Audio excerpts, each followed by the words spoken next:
Adelante, Juan. Juan, 70 personas están conectadas en este momento. Esas 70 personas vamos a seguir eh, como aumentando en el transcurso de esta conversación.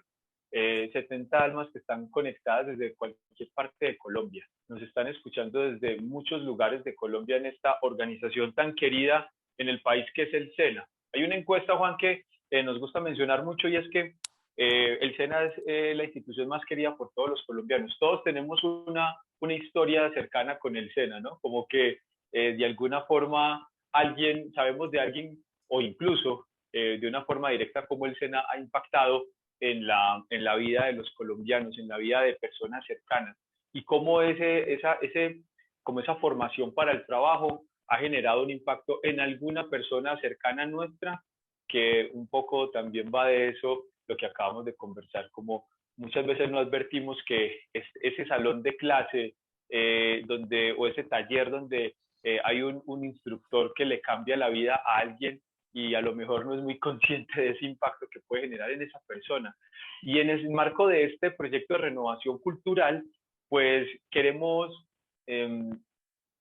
avanzar como en esa conciencia. Y yo creo que por eso es al final tu webinar, como este último, tú eres quien cierra los ciclos de webinar en esta formación y un poco lo que hemos querido con esta conversación es en esa lógica del trascender, en esa lógica de, bueno, tengo unas herramientas, tengo un conocimiento que me acaban de entregar en clave de agilismo, en clave un poco de innovación, ¿por qué no? Pero como todas estas herramientas de trabajo colaborativo, de trabajar con los otros, de tener como unos niveles más altos de reflexión, queremos cerrar contigo en esa invitación a partir de un liderazgo que sea capaz de regenerar. Es un placer tenerte acá en esta conversación, luego de unos ires y venires que hemos tenido, pero bueno, hoy finalmente logramos estar acá y para mí es una alegría completa estar contigo el día de hoy acá escuchándote. Te he escuchado un par de veces y bueno, la sabiduría que sale de tus palabras, por lo menos a mí me ha hecho reflexionar en 4 o 5 conversaciones que hemos tenido. Entonces, Juan, somos todo oídos.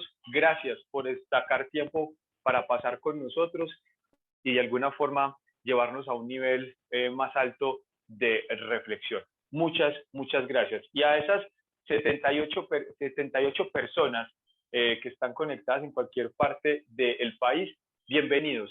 Y vamos a pasar unos minuticos bastante interesantes. Juan, todos somos todo oídos y estamos viendo tu pantalla perfecta. Adelante. Bueno, muchas gracias, Juan, por tu generosa introducción. Esa es la idea hoy, que compartamos esta visión desde la regeneración. Lo primero es agradecer a los organizadores de este evento, agradecer al SENA por esta invitación, como lo decía, es una institución tan importante para este país, tan influyente desde su núcleo, que es la educación, con una gran responsabilidad y un gran compromiso precisamente en la formación de ciudadanos, en la formación de culturas ciudadanas. Y es muy motivante estar aquí. Primero, pues también un saludo a todas y todos los asistentes. Juan me comentó que ustedes están en este proceso de aprendizaje del agilismo. Entonces, qué chévere que desde el agilismo organizacional también podamos precisamente agilizar esta visión, este enfoque de la regeneración. Y sí, retomando el tema del SENA, es muy motivante estar aquí hoy compartiendo precisamente esta visión y que sea el SENA quien me haya invitado, porque definitivamente desde la educación es que podemos empezar a generar cambios sistémicos en todos los ámbitos socioculturales, políticos, económicos. Entonces, qué bueno que el SENA tenga esa inquietud. Rápidamente, antes de entrar en materia, quiero mencionarles que este seminario, esta charla, este webinar, hace parte de un proyecto que he denominado historias relevantes para empresas relevantes, que tiene como fin consolidar, afianzar trabajo colaborativo entre diferentes emprendimientos ecosociales regenerativos a nivel globalmente y a nivel local, para seguir, digamos, logrando el propósito que desde JSC Interactivo, que es mi emprendimiento ecosocial, una consultoría en desarrollo organizacional ecosocial, estamos buscando, y es contribuir, aportar al desarrollo de organizaciones, de empresas reflexivas, conversacionales, inclusivas e interdependientes, que precisamente contribuyan a esa presencia regenerativa humana y de las organizaciones humanas en nuestro hogar común, en nuestro planeta. Y cuando digo nuestro, no estoy hablando solamente de nosotros, nosotras, los humanos. Estoy refiriéndome a la red de la vida en general, de la que somos parte y de la que no estamos separados. Ese es un primer entendimiento fundamental, que somos parte de la naturaleza, no estamos fuera de ella. Quise llamar este seminario Liderazgo Regenerativo hacia el florecimiento de la vida, pero quiero de antemano decirles que no me voy a centrar, no voy a profundizar mucho en el tema, en la definición de liderazgo y en la teoría del liderazgo, porque pienso que eso hace parte de otro webinar, de un tema tan amplio como es el liderazgo. Lógicamente, en la medida, en el transcurso de la conversación, de la presentación, pues se irán haciendo alusiones a lo que es liderazgo, porque, bueno, considero que muchos de ustedes ya han asistido y han atendido varios seminarios y webinars sobre liderazgo. Me imagino que algunos hasta los han dictado, ¿no?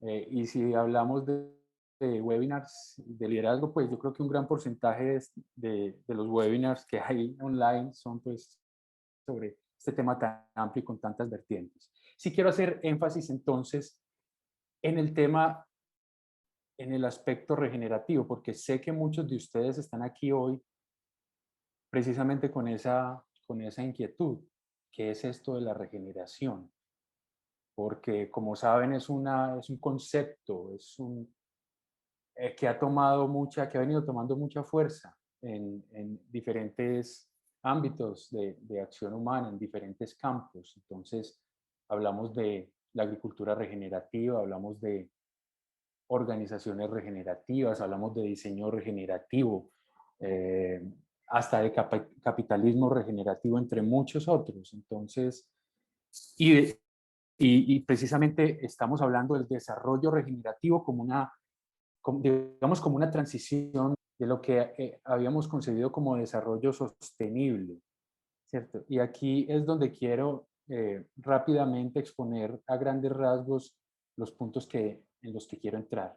Y la pregunta principal, partiendo del nombre que le di a la charla, al seminario, es cómo este enfoque de liderazgo regenerativo aporta a la salud planetaria y por ende a, al cuidado de la vida. En primera instancia, pues quiero compartirles un concepto. Bueno, antes quiero aclarar que cuando hablo de pregunta me refiero a que no me considero un experto, me considero es un aprendiz constante. Entonces, para mí funcionan mejor las preguntas, porque tampoco quiero traer una imposición, quiero compartir una visión, una noción, para que ustedes mismos desde sus convicciones y cosmovisiones empiecen a generar también sus propias preguntas y a buscar sus propias respuestas. Entonces, por eso me gusta hablar de preguntas más que certezas. Y quiero empezar a modo de contexto, esto que llamo el fracaso de la sostenibilidad, porque desde mi observador pienso que este concepto de la sostenibilidad pues fracasó. Eh, para luego precisamente entrar en el tema de la regeneración y por qué para mí la regeneración es un acto de amor, si entendemos el amor mucho más allá de esa visión mercantilista y sentimentalista que hemos absorbido, digamos, por una educación antropocéntrica y consumista. Y entrar ya en el tema de culturas regenerativas, que cómo ese acto de amor nos permite empezar a generar culturas regenerativas, y aquí el plural es importante y lo vamos a abordar más adelante, y el tipo de personas que necesitamos, la actitud que necesitamos de las personas para afianzar esas culturas regenerativas, a eso es lo que me refiero con liderazgo regenerativo y cuáles son algunas a grandes rasgos de esas competencias que necesita el líder regenerativo para ya finalmente pues cerrar con unas reflexiones acerca de lo que hablamos. Bueno, quiero empezar diciendo que esta es una afirmación que constantemente estamos escuchando y estamos viendo en diferentes medios. Estamos experimentando una crisis de liderazgo. Y evidentemente yo considero que pues sí estamos experimentando una crisis de liderazgo como muchas otras grandes crisis, digamos, causadas por nuestra presencia degenerativa en nuestro planeta. Pero aquí la pregunta es, ¿y qué hay de nosotros? ¿Y qué hay de nosotras? Cuando hacemos esa afirmación, ¿nos estamos incluyendo en o nos sentimos fuera de? Es decir, ¿quiénes estamos siendo y qué estamos haciendo precisamente por esa crisis? Entonces es una pregunta que quiero dejar abierta y que iremos respondiendo en la medida de que vaya avanzando esta charla. Empecemos entonces por este punto de por qué considero que fracasó la sostenibilidad. Esta señora, la señora que ven ahí, se llama Gro Harlem Brundtland.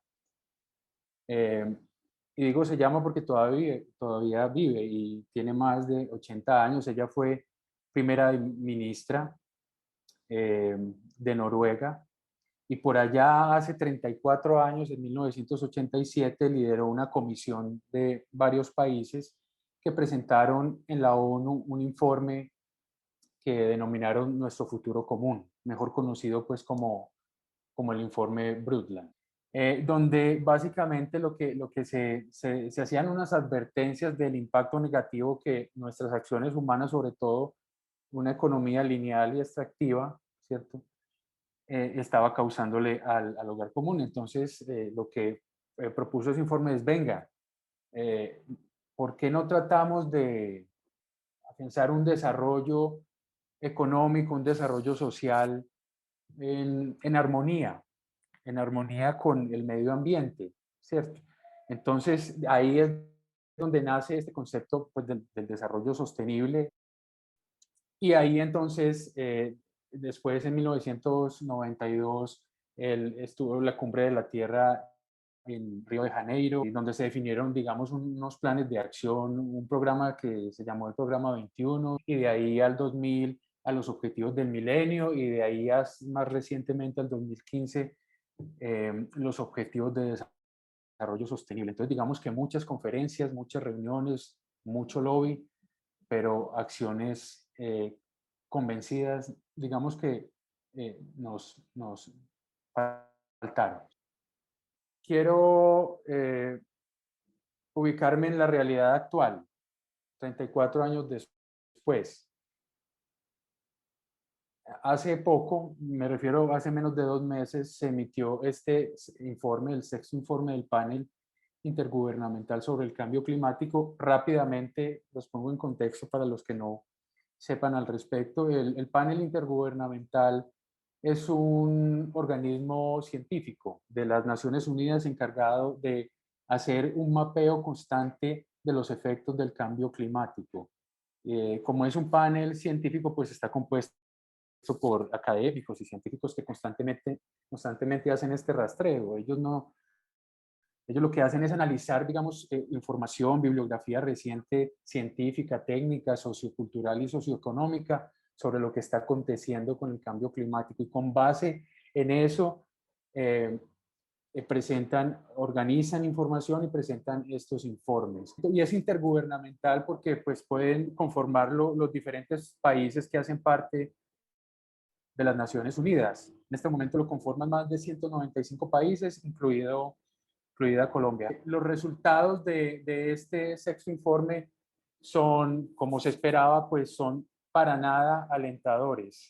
Una alerta roja para la humanidad, como lo dijo el secretario general de las Naciones Unidas. Y en síntesis, lo que dicen los científicos y digamos, los encargados de organizar este informe es que es inequívoco que la influencia humana ha calentado la atmósfera, los océanos y la tierra.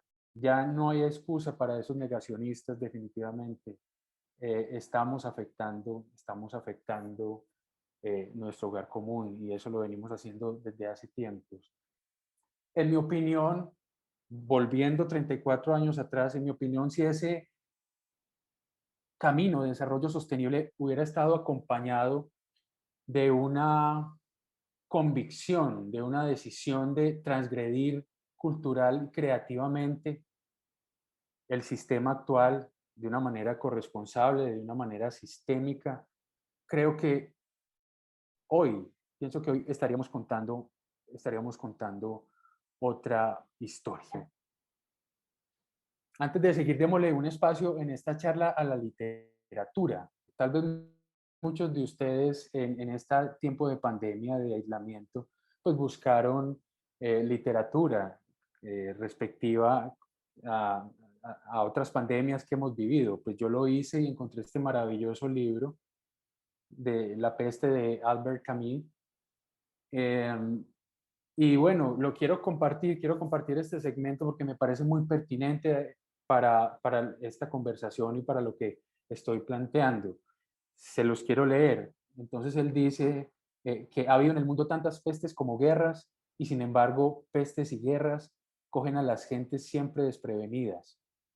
Cuando estalla una guerra, las gentes se dicen, esto no puede durar, es demasiado estúpido. Y sin duda, una guerra es evidentemente demasiado estúpida. Pero eso no impide que dure. La estupidez insiste siempre. Uno se daría cuenta de ello si uno no pensara siempre en sí mismo. Nuestros conciudadanos no eran más culpables que otros. Se olvidan de ser modestos, eso es todo. Y pensaban que todavía todo era posible para ellos. Continuaban haciendo negocios, planeando viajes y teniendo opiniones. ¿Cómo hubieran podido pensar en la peste que suprime el porvenir, los desplazamientos y las discusiones? Se creían libres y nadie será libre mientras haya plagas. Y bueno, definitivamente no somos libres, somos esclavos de la máquina que hemos construido con nuestras propias manos. Churchill dijo alguna vez algo muy acertado y es que eh, primero construimos nuestros edificios y luego ellos nos construyen a nosotros, y no solamente nos construyen, sino que nos atrapan y nos encierran y hace que no veamos lo que es esencial. Retomando, ¿en qué se convirtió la sostenibilidad empresarial? Digamos que a pesar de que muchos profetas como Brundtland, no basados en fantasías y ficciones, sino en datos concretos y proyecciones concretas, nos lo han advertido con claridad desde hace más de 30 años, mucho más. Lastimosamente, este informe, este último reporte, lo que confirma es, digamos, la lamentable historia y nuestra lamentable realidad en la era antropogénica de la sexta extinción. Entonces, ¿en qué se convirtió la sostenibilidad? Esto del desarrollo sostenible, sobre todo se convirtió en un medio para lograr ventajas competitivas, para lograr posicionamiento y alta reputación a diferencia de los competidores. A la par de esto nace pues el greenwashing y bueno, y ya estamos viendo definitivamente los resultados. Cuando hablo de que la sostenibilidad como tradicionalmente la veníamos concibiendo fracasó, es precisamente porque creo que es un fracaso cultural y esa estupidez de la que habla Camus es sobre todo esa cultura de la acumulación, esa cultura del tener, esa cultura del egoísmo, esa cultura de la competencia neurótica en la que estamos atrapados. Entonces, definitivamente, ahí es donde hay que trabajar, porque no es solamente un fracaso de la sostenibilidad, sino muchos otros fracasos partiendo de esa concepción que hemos tenido del mundo, de concebir el mundo como un objeto de nuestro apetito, un objeto infinito de nuestro apetito. Este señor que se llama Jeremy Rifkin es un gestor ecosocial, un sociólogo, un economista asiduo, defensor de los sistemas limpios, de energías limpias y de la importancia de trascender estos sistemas basados en el petróleo y otros combustibles fósiles. Él es uno de esos profetas a los que me refiero que hace décadas está advirtiendo sobre esto y él, a diferencia de Camille, dice que no podemos decir que que la enfermedad del COVID nos haya acogido por sorpresa. Todo esto, lo que nos está ocurriendo es parte precisamente, se deriva del cambio climático y de lo que han venido advirtiendo científicos y él mismo pues desde hace tiempos. Y él plantea también que entonces necesitamos una nueva visión de futuro y que los líderes en los países pues no tienen esa visión. Y quiero retomar la pregunta con la que abrí para recordar y qué estamos siendo y qué estamos haciendo nosotros al respecto. O le estamos dejando eso allá a los encargados de los países y de las empresas y las organizaciones. Bueno, qué estamos haciendo nosotros al respecto? Quiero entrar, digamos, en el tema, digamos, crucial de esta conversación, en la regeneración como una posible nueva visión en la que estamos, de hecho, ya entrando, y por qué para mí la regeneración es un acto de amor. ¿Qué es regeneración? Yo quiero empezar desde la biología, porque tal vez es la rama, es la ciencia donde se definió este concepto de la regeneración con anticipación hace ya mucho tiempo. Desde la biología la regeneración se puede entender como ese proceso de renovación, de restauración eh, de los diferentes sistemas vivientes, de los diferentes seres y organismos vivos, desde lo micro, es decir, desde un grupo de células, hasta lo macro, un bosque, una jungla. Esa capacidad que tienen de recuperarse de algún evento, alguna fluctuación, una perturbación, un daño, ¿cierto? De esa capacidad de resiliencia. Entonces aquí la mayoría de las especies, pues por no decir todas, tienen la capacidad de regenerarse, desde un grupo de bacterias hasta pues, nosotros los humanos.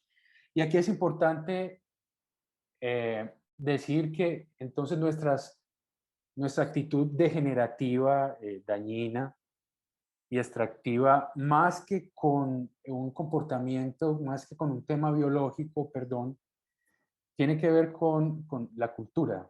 Nuestros comportamientos se dan sobre todo en la cultura, aunque hay algunos que plantean que de hecho desde la biología también que nuestra naturaleza es dañina, pero bueno, eso hace parte de otra conversación. Entonces, por eso me quiero centrar en definir desde el aspecto cultural, desde el aspecto cultural.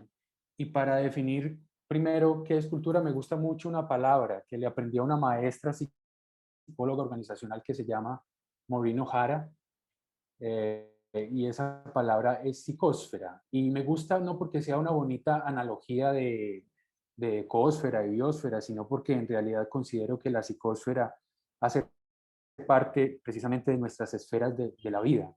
Y ahí es donde se configura precisamente la cultura. La psicosfera, ella la define como esos rasgos sistémicos, es decir, los sistemas de creencias, rituales, valores, etcétera, que definen el contexto psicológico, tanto de un individuo como de un sistema social. Y en esto, y en esa psicosfera, el lenguaje es fundamental, porque el lenguaje es edificador de cultura.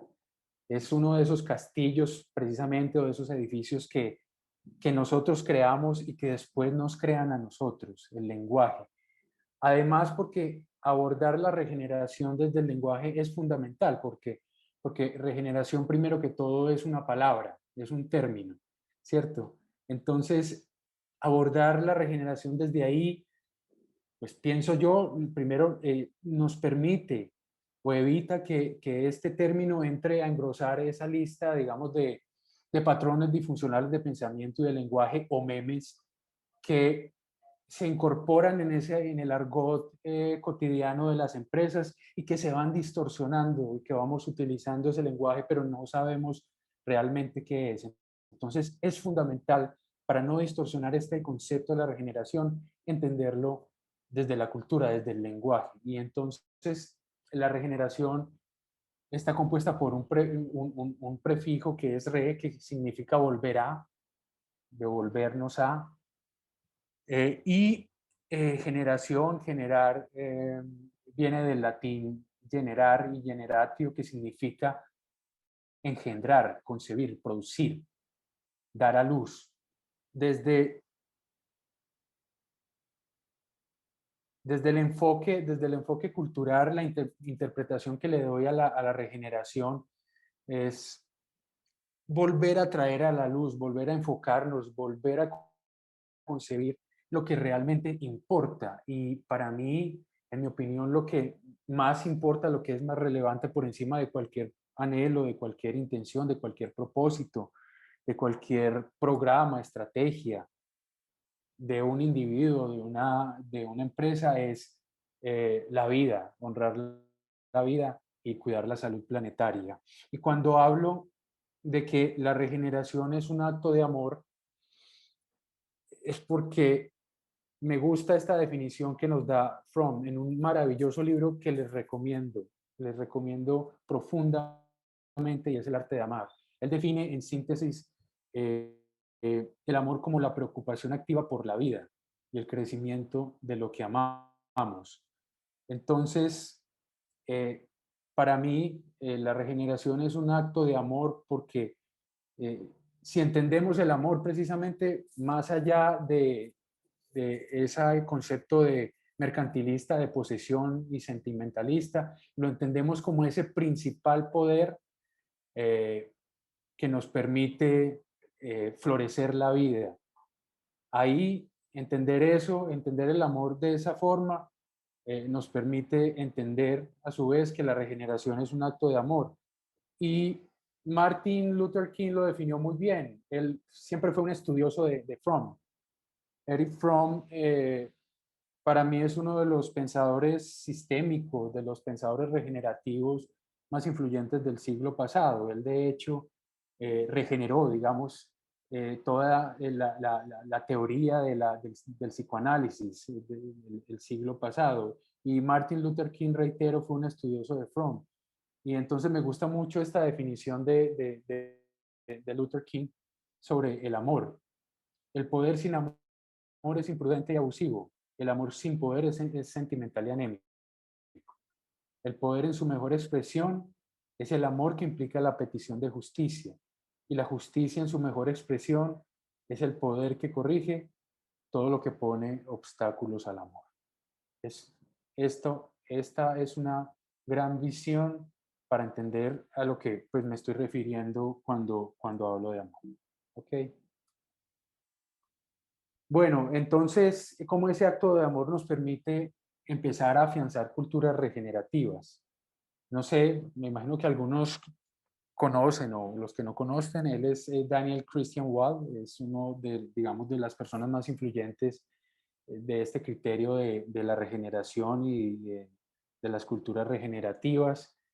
Y él plantea que pues con la sostenibilidad no es suficiente, sino que necesitamos precisamente afianzar culturas regenerativas. De hecho, retomando este tema de la sostenibilidad, la misma palabra sostenibilidad pienso que es inadecuada porque da por sentado que somos insostenibles, es decir, eh, es como llegar a un punto de hacer menos daño, hacer menos mal y ahí sostenernos, ¿no? ¿Cierto? Entonces, por eso es que él plantea que necesitamos afianzar estas culturas regenerativas y lo que Él plantea es que las culturas regenerativas son precisamente esas que se preocupan por el planeta, que les importa la vida, al hacerse cargo de adaptar, pues de fortalecer la resiliencia de nuestros sistemas ecobiopsicosociales, porque la vida es un sistema ecobiopsicosocial, ¿cierto? Y él enfatiza que, como lo dije ahora, el plural culturas regenerativas es importante, porque eso nos permite evitar este pensamiento colonizador, ¿cierto? De una cultura igual para todos los sitios, como lo estamos viviendo en esta cultura, en este sistema, digamos, tradicional y predominante del tener, que es lo que busca precisamente una sola cultura en todo el mundo. Y entonces hablar de culturas regenerativas nos permite reconocer esa diversidad, perdón, y a la vez unicidad biocultural de cada lugar. Lo que estábamos hablando ahora en un inicio, de mi propia comunidad, de mi propia bioregión. ¿Cuáles son esas características? ¿Cómo yo estoy incentivando desde mi localidad, desde mi propia familia, esta visión y este enfoque regenerativo? Yo quiero hacer aquí una pausa para contarte algo. Es que Adelante. mi insistencia en que tú estudies, en que tú estuvieras acá el día de hoy, es porque en el primer webinar que tuvimos, que era como derrumbando los mitos del agilismo, alguien nos hacía una pregunta muy interesante y era que, o bueno, una pregunta no, sino que lanzaba una idea de un poco nos decía que todas estas metodologías al final servían era al capitalismo y que era para seguir acabando el planeta. Nosotros decíamos que al final del día son herramientas, el agilismo es una herramienta, como puede ser un martillo, y uno con un martillo puede hacer maravillas, puede hacer un mueble, pero también puede acabar con la vida de alguien. Así Y es. entonces eso me quedó a mí sonando muchísimo de cómo poner sobre la mesa esta conversación que nos estás proponiendo, de cómo cada uno desde su mirada puede aportar con sus herramientas. No tiene que ser solamente con el agilismo, con lo que hace, con lo que es, con su propósito de vida, cómo conecta con esa regeneración a su alrededor, comenzando por cada uno, ¿no? Y al final yo creo que ese es como el mensaje de este nuevo liderazgo, como cuando hablas esto de lo colonizador, es como esperando que el líder nos diga qué hacer con nuestras vidas, con nuestro actuar. No, yo creo que también aquí comienza un asunto como de, bueno, ¿cuál es mi lugar y cómo yo puedo hacer una transformación a mi alrededor a inmediato? Y gracias a la persona que nos hizo que nos puso esa idea sobre la mesa, porque nos quedó a nosotros como equipo dando como esa reflexión sobre la mente, como, a ver, aquí hay un mensaje que a lo mejor nos estamos equivocando cuando lo estamos dando y cómo podemos de alguna forma hacer ver que estos son simplemente herramientas y que el agilismo también puede ayudar a desarrollar proyectos biosociales, proyectos de un impacto social mucho más amplio. No solamente, sí, lo utilizan las empresas para generar innovación, para generar capitalismo. Bueno, y los que no estamos muy desde esa lógica, ¿qué podemos hacer entonces con estas herramientas también? De hecho, yo lo conecto, Juan, con lo que estoy diciendo, con lo que planteo sobre la cultura. Y por eso reitero, si este tema del desarrollo sostenible hubiera estado soportado en una transgresión cultural creativa, ¿cierto? Convencida desde un inicio, la historia que estaríamos contando sería muy diferente, pero eso no sucedió.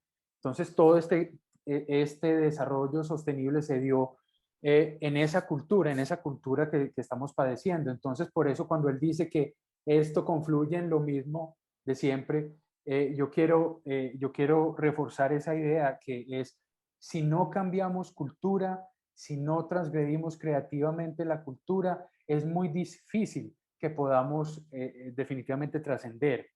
Y tal vez corremos el riesgo de que esta visión regenerativa, ¿cierto? También entre a engrosar, digamos, esa lista de herramientas y de patrones que se convierten más en conceptos, pero que no nos permiten esa acción transformadora y regeneradora que necesitamos. Eh, Juan, discúlpame que aquí en el chat hay varias cosas. Boris, Están maravillosas estas reflexiones que nos traen. Estamos generando sentido, Juan. Nos dice Boris que están maravillosas estas reflexiones.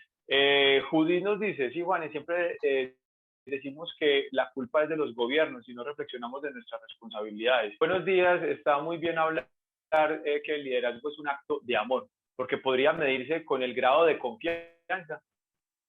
Ahí empieza a entrar un tema bien importante. No sé quién nos lo escribe porque aparece como su correo electrónico con unas iniciales, pero ahí ya nos está poniendo otro concepto interesante que es el de la confianza. Excelente El de nuevas la confianza. reflexiones, sí, que nos llevan, que nos ayudan en momentos difíciles. Yo creo que lo más importante de los momentos difíciles es la reflexión que nos deja, pero también creo Ajá. que anticiparnos a esos momentos difíciles con reflexión nos evita volver a caer allá. Entonces yo creo que al aprendizaje de los momentos difíciles tiene que ver con la reflexión constante, no esperar a llegar hasta ver el agua al cuello para hacer los momentos de reflexión, sino cada tanto, todos los días, tener unos espacios de reflexión a ver qué sucede. Creo que eso lo hacen también grandes líderes, ¿no? Como, y no me refiero como a los grandes presidentes, no, las personas que se empoderan Exacto. de sus vidas hacen reflexiones en la noche, a manera de una oración, a manera de una meditación o a manera simplemente de una conversación con ellos mismos de esas reflexiones del día y que está muy interesante. De acuerdo contigo, María Judía, hay que trabajar en nuevas generaciones para trabajar en un desaprender de todas esas malas prácticas culturales que vienen de años y que no nos permiten que haya un cambio que fortalezca nuestro futuro. Yo creo que ahí es importantísimo la educación. Educación. Muy bien, muy importante el relevo generacional con responsabilidad, compromiso y amor. Eh, aquí, Eliana Aguirre es la que nos preguntaba lo de la confianza. ¿Qué pregunta Excelente. del indicador? ¿Quién pregunta? ¿Quién pregunta el indicador de confianza? La confianza se puede medir, Juan. La confianza, bueno, Juan, no sé, si quieres, estas Continúa. preguntas están maravillosas para que finalicemos Ok, precisamente de una. esta charla abordando esas preguntas, Perfecto. porque Entonces ya aquí continúa. tengo muchas ideas. Listo, continúa con tu explicación, con tu hilo conductor que nos estás llevando a unas reflexiones muy poderosas y ahorita entonces cerramos como tratando de englobar estas preguntas. ¿Te parece? Perfecto, Juan. Bueno, gracias a Adelante. todos y todas por esos aportes tan importantes y fue interesante hacer precisamente como este break para recibir esa retroalimentación. Aquí estamos. Sí, no, estamos Estamos presentes, así sea en la virtualidad, pero estamos presentes y 148 almas en toda Colombia. maravilloso, maravilloso que estemos tocando a más de 140 personas hoy con este tema. Entonces, retomando lo que venía hablándoles de este enfoque de las culturas regenerativas, es que eh, es este discurso cultural, este que nos plantea Dan igual, entre otros gestores regenerativos ecosociales, y conectando con muchas de las reflexiones que ustedes están haciendo, nos permite empezar a definir, a resignificar nuestra presencia humana en el planeta, nuestros modelos mentales, a ubicar la vida, la ecología desde la visión profunda, es decir, como esos procesos que afianzan la vida, los diferentes patrones y procesos que afianzan la vida en el planeta, en el centro de nuestras prioridades, de las organizaciones humanas. Economía y ecología comparten la misma raíz, eco, que viene del griego oikos, y oikos significa hogar común, nuestro planeta, nuestra vida. Por eso la economía, que es una ficción humana, es una invención humana que busca precisamente administrar los recursos de nuestro hogar común, debe honrar a la ecología y no al revés, es decir, debe honrar a la vida. Y entonces debemos afianzar economías que procuren la salud planetaria, ¿cierto? Que entiendan que la economía debe estar, que las personas no deben estar bajo.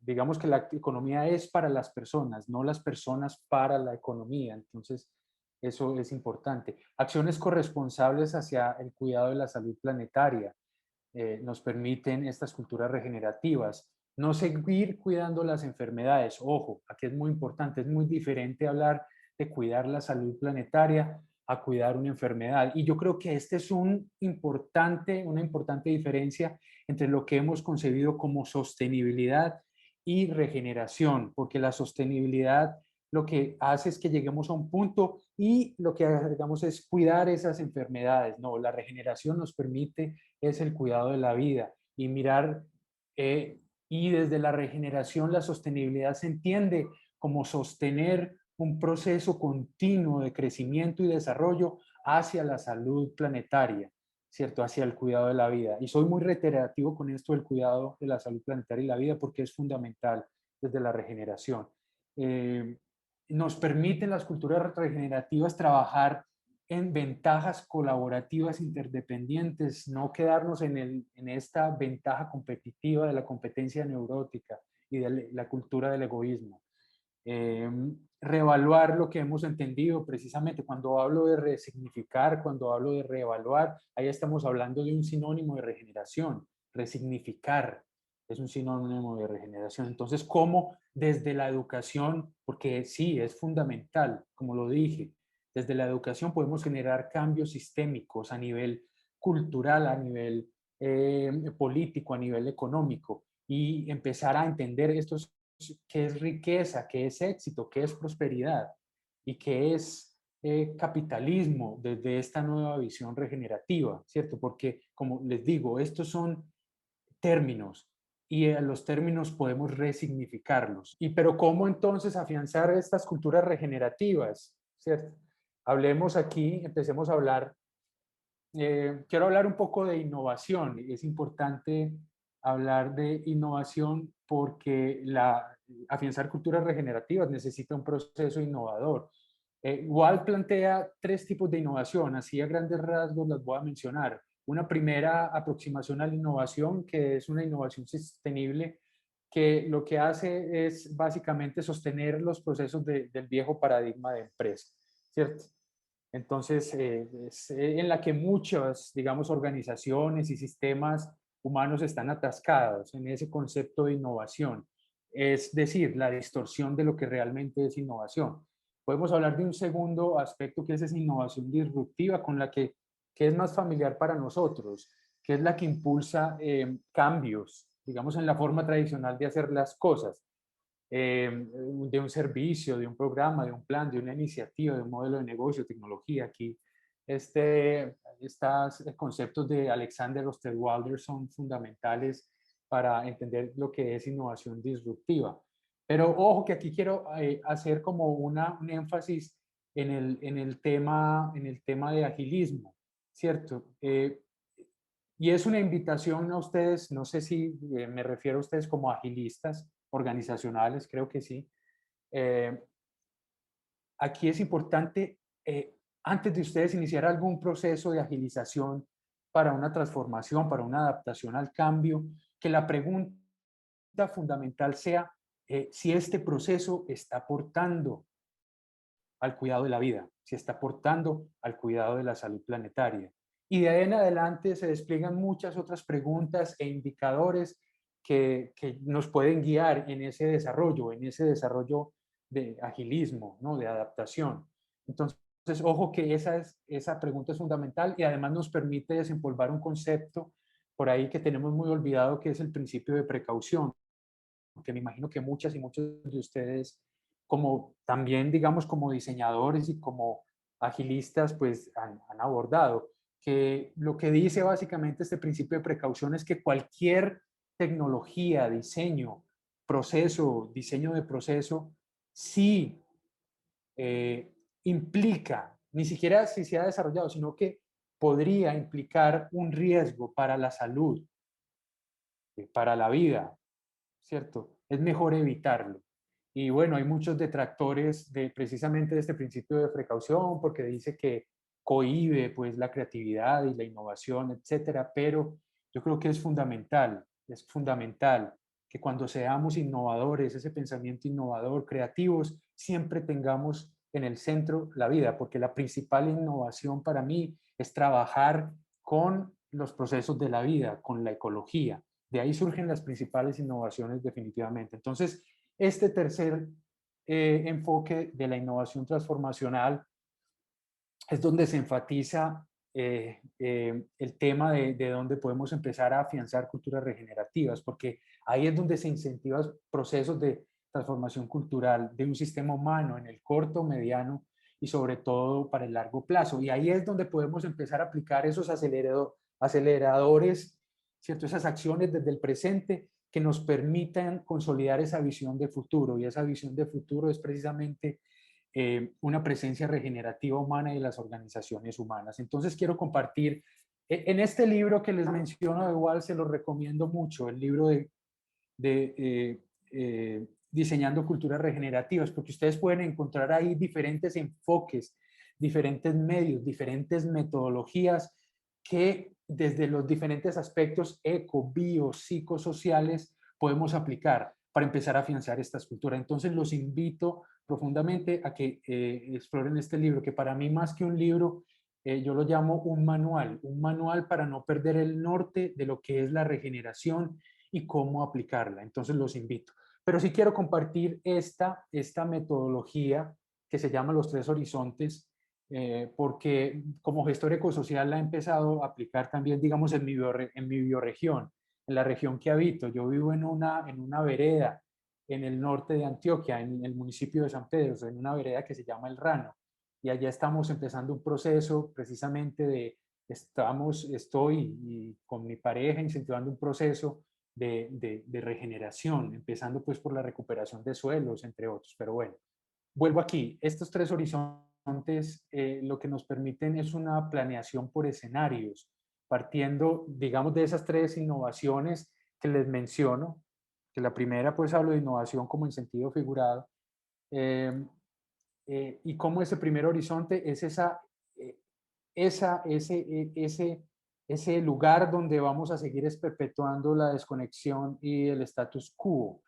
Ese segundo horizonte es precisamente esa innovación disruptiva que no es suficiente, pero que por lo menos nos permite eh, una transición, empezar esa transición para llegar precisamente a ese horizonte 3 que es esa visión de futuro, que es la innovación transformacional que facilita precisamente eh, esa transición hacia el desarrollo ecosocial regenerativo y la salud planetaria, ¿cierto? Entonces, a grandes rasgos les menciono este modelo que a ustedes como agilistas les puede funcionar mucho para que desde un inicio se hagan esa pregunta, ¿cómo este proceso estoy agilizando? ¿Cómo esta adaptación al cambio está precisamente considerando primero la vida? Como síntesis, la innovación transformacional nos permite esa transición a una nueva fórmula que guíe nuestra presencia humana pues, en el planeta, porque digamos que esta primera fórmula que planteo ahí, la mayor rentabilidad al más bajo costo en el menor tiempo posible, es esa fórmula de la vieja economía, de la economía lineal y extractiva, ¿cierto? La mayor rentabilidad al más bajo costo en el menor tiempo posible, una fórmula que ha sido devastadora y que nos, como reitero, nos ha traído hasta esta historia de esta historia antropogénica de la sexta extinción y cómo esta innovación transformacional nos permite evolucionar hasta esta maravillosa fórmula que planteó Buckminster Fuller, un gestor ecosocial tremendo, un arquitecto y pensador sistémico también, que hace más de 50 años hizo este planteamiento de fórmula.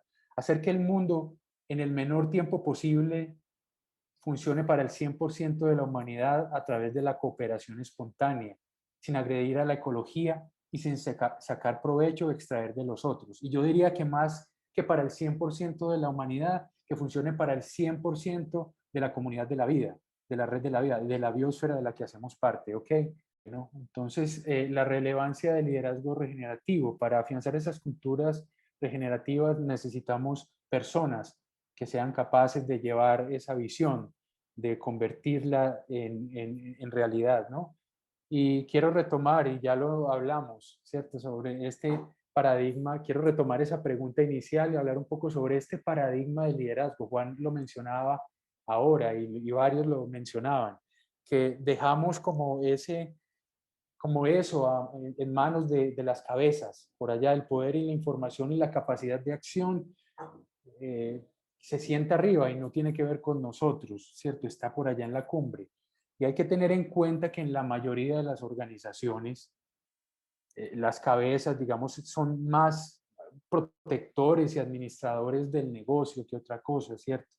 También, pues, incentivan el liderazgo, pero tenemos que empezar a pensar aquí en lo que estamos haciendo todos, lo que estamos haciendo todos como sistema, como integrantes de esa organización.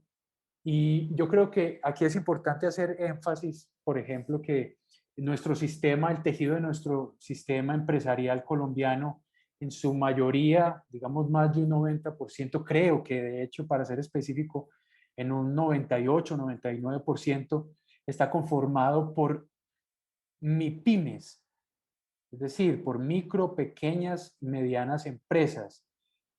Y creo que, pienso, estoy casi seguro que a la mayoría de estas micro y pequeñas empresas, estos temas, estas aproximaciones de liderazgo, de la sostenibilidad y mucho menos de la regeneración les han llegado. Entonces, ahí hay un llamado muy importante también para ustedes como agilistas, ¿cierto? Entender esta realidad. Y ahí hay una oportunidad precisamente para desde lo pequeño, porque en sus respectivos barrios, en sus respectivas comunidades. Hay, ustedes pueden identificar este tipo de pequeñas empresas que tienen a su cargo el fortalecimiento del tejido comunal, del tejido comunitario, del tejido empresarial de sus bioregiones. Entonces es muy importante empezar desde ahí. ¿Cómo acompañamos a estas pequeñas empresas a que vayan adaptando este proceso? A que es un proceso pedagógico que lleva tiempo, ¿cierto? Entonces, para dar un poco respuesta a esa pregunta inicial, pues sí, y ya lo habíamos dicho, ¿cómo nos podemos autoliderar? No esperar que hagan por nosotros, sino lo que nosotros estamos haciendo. Y si entendemos precisamente el liderazgo como una forma de crear algo nuevo y mejor, entonces vamos a comprender que esa actitud de liderazgo precisamente eh, debería fluir de manera transversal en la organización, en la empresa, en la comunidad que habitamos. Y en este sentido, empezar a ver y a entender a la organización, a la empresa, como un sistema viviente, reflexivo, conversacional, incluyente e interdependiente. ¿Cierto?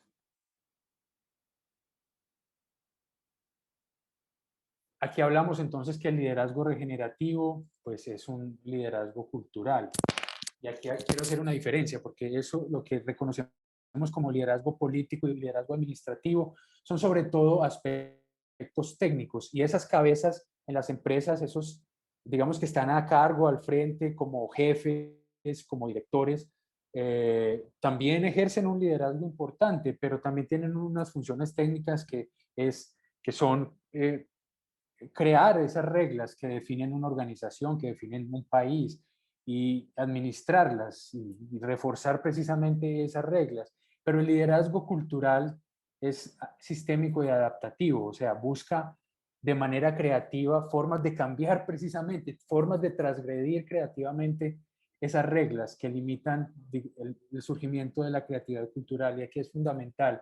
Si queremos transgredir cultura, reitero, es muy importante trabajar en este liderazgo cultural regenerativo. Bueno, el reconocimiento y la transgresión creativa de las reglas está en el corazón precisamente de este tipo de liderazgo. Hay tres tareas que quiero resaltar del líder cultural y regenerativo, ¿cierto? Y esto partiendo de algo que leí muy interesante de un señor que se llama Walter Brueggemann, que es un teólogo que hace como una comparación entre, digamos, la vida en la empresa y el tema religioso. Él es precisamente un teólogo, un estudioso de estos temas. Entonces, él plantea que el trabajo de ese líder es un trabajo profético y por eso cuando menciono y me refiero a los profetas, es haciendo como un poco analogía con esto, y es primero advertir sobre esos peligros e inequidades del sistema existente, esbozar una visión deseable de esa tierra prometida, o sea, de ese horizonte 3 al que queremos llegar, y mantener y alentar la energía y el compromiso de las personas durante el tiempo que se necesitará para hacer precisamente esta transición. Y pongo ahí el tema de 40 años porque este número 40 es muy importante y es influyente en este tema de la Biblia, sobre todo en el tema del Viejo Testamento. 40 años fue, pues no soy religioso, se los aclaro de una vez, pero es bien interesante esta analogía de los 40 años, ¿cierto? 40 años fue lo que se demoró Moisés, por ejemplo, de llevar al pueblo de Israel a esa tierra prometida, la cuaresma. Bueno, el 40 es un número importante en la Biblia, ¿cierto? Entonces, ahí los invito pues también a que exploren la Biblia porque es un texto interesante también, no desde el aspecto religioso, sino también como estos planteamientos proféticos, ¿ok? Eh, algunos enfoques del liderazgo regenerativo son, no me voy a centrar, pues no voy a profundizar mucho en ellos, son, por ejemplo, porque todos de ellos están interconectados, son el liderazgo sistémico, que es precisamente entender que los problemas, para problemas sistémicos necesitamos soluciones sistémicas, un liderazgo adaptativo muy adecuado para ustedes como agilistas, ¿cierto? Cómo nos adaptamos a un mundo totalmente cambiante, ¿cierto? Cómo definimos nuestra actitud, cómo definimos nuestras acciones para adaptarnos a esos constantes cambios. Un ejemplo de ello fue esta pandemia, cómo actuamos para adaptarnos rápidamente, de manera interdependiente, de manera corresponsable y de manera interorganizacional, actuar para afrontar un problema como una crisis pandémica, el liderazgo evolutivo y el activismo evolutivo que consideran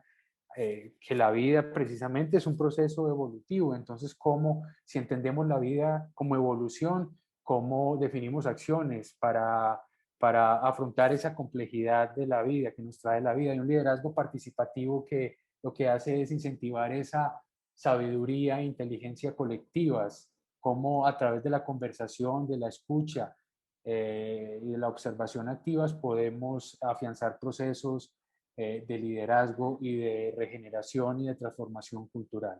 ¿Ok? Entonces los invito a que exploren estos enfoques de liderazgo cultural regenerativo también. Algunas competencias del líder regenerativo.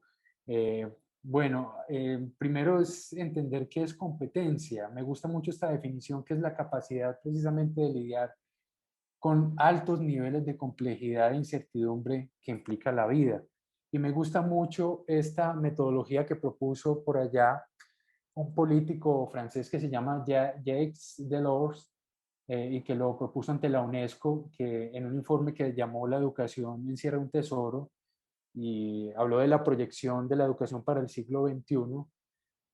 Y es estos cuatro pilares de la educación: aprender a hacer con otros o convivir, aprender a conocer y aprender a hacer, es decir, aprender a ver lo que estoy siendo, y reitero, qué estamos siendo, qué estamos haciendo en las crisis que estamos experimentando, aprender a ver cómo estoy conociendo, es un tema epistémico, ¿cierto? ¿Cómo estoy conociendo? ¿Cuál es esa educación que estoy recibiendo? ¿Qué me está aportando precisamente para esa transición?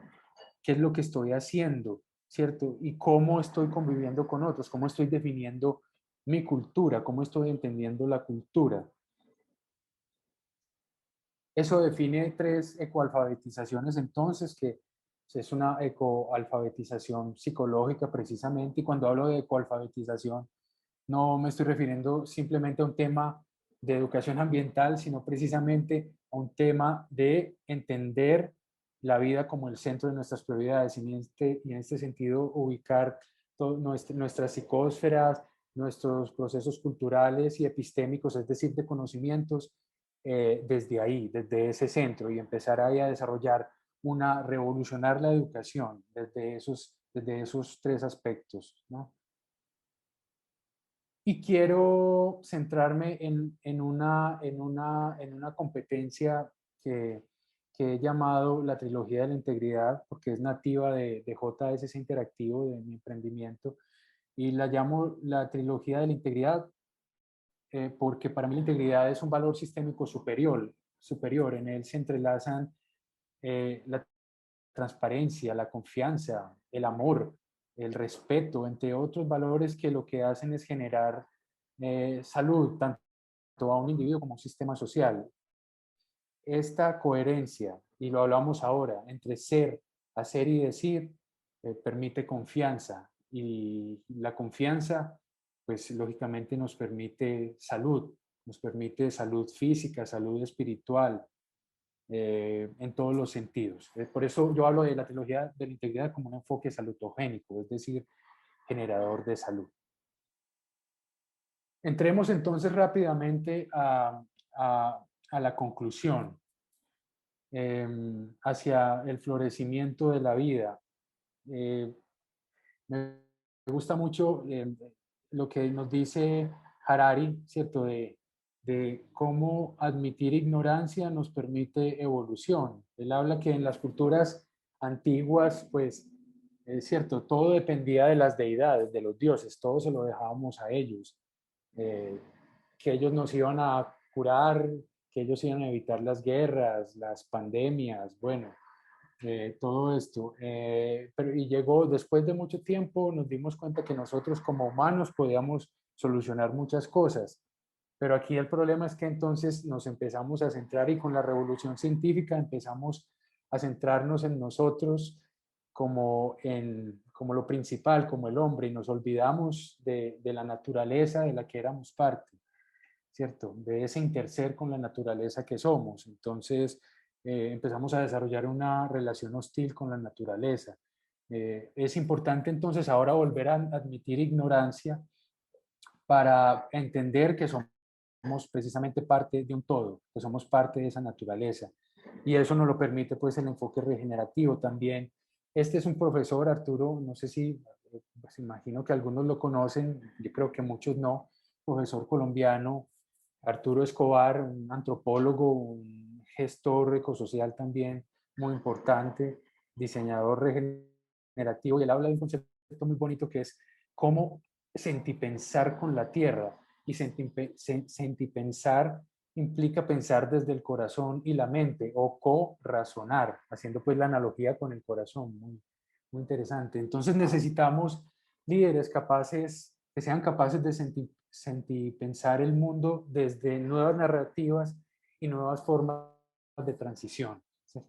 Y bueno, algunas de esas transiciones que ya he mencionado en el transcurso de esta conversación son esa transición de una cultura de la separación hacia una cultura del interser, porque reitero, más que ser, intersomos con todo lo otro, con los otros, con la naturaleza, de el arte de la guerra, el milenario arte de la guerra que hemos absorbido, sobre todo en la educación antropocéntrica tradicional, en las escuelas de negocios, ¿cierto? El arte de la guerra hacia el arte del amar, este arte que nos propone Fromm, ¿cierto? Entonces, por eso lo reitero, los invito a que exploren ese arte del amar y exploren a Fromm.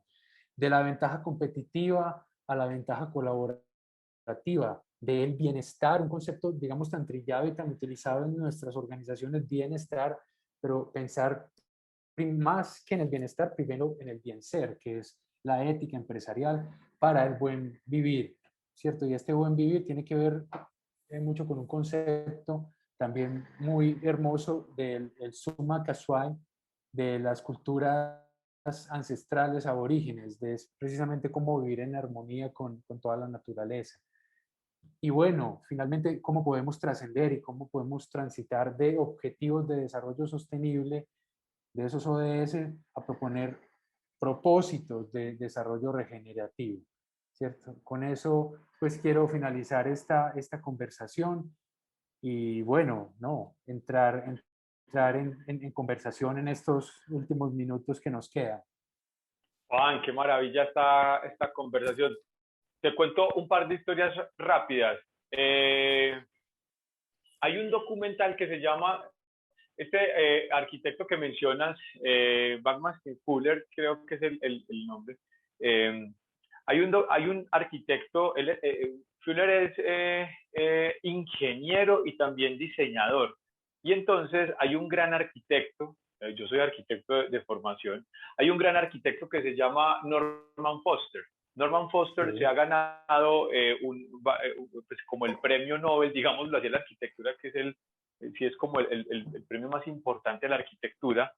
Pero Foster tiene una cosa muy bonita con este ingeniero, y es que Foster invita a Fuller a que den un paseo por un edificio que él hizo en un helicóptero, y están ahí, y entonces Fuller le pregunta a Foster, le dice, ¿cuánto pesa su edificio, señor Foster?